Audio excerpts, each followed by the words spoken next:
Hi, it's Coach Amelia. Let's do a macro comparison of peanut butter. So I have Jif Creamy Peanut Butter, a regular and a reduced fat. So let's start with the regular peanut butter. When we look on the outside, we see 7 grams of protein per serving and then gluten-free if you need something like that. We turn it over to the back. The serving size is 2 tablespoons. Calories per serving is 190, and I always go to protein next. So protein has 7 grams. We're gonna do a sidebar here, sidebar.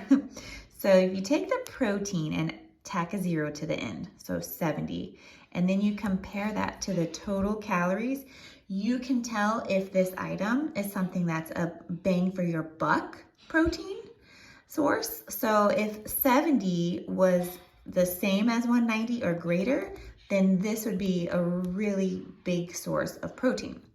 That's not the case for this one, and that's totally fine. It's still, it has protein in it, it has a source, but this is not like a high source. No problem with that. Next up, we have 16 grams of fat and then 8 grams of carbs. So that's what I look for when I'm looking at the macros on a nutrition facts label. Let's compare that to the reduced fat. So we see these side by side in the grocery store and we think reduced fat, that's what I need. That's what I should have because I want to have less fat on my body. And that's not the way it goes. But we see it and we think that's the one. So side by side comparison, let's look at it. It has that big bold letters, talks about 25% less fat. Okay, and then we roll it over.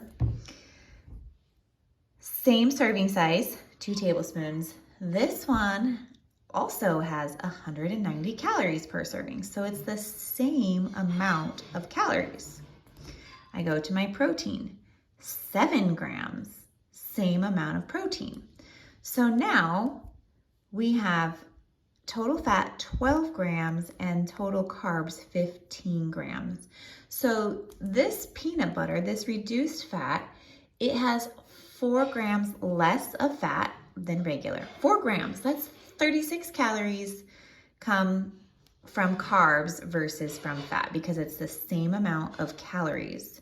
So really when we're talking regular peanut butter and reduced fat peanut butter, it's not a huge difference. So it mainly comes down to what you need for your macros.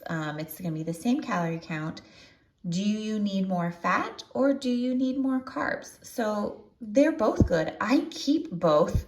I actually really like the texture somehow of the reduced fat, but I love my full fat peanut butter too. So I personally keep both. Not one is not better than the other. It's just a different split in the macros.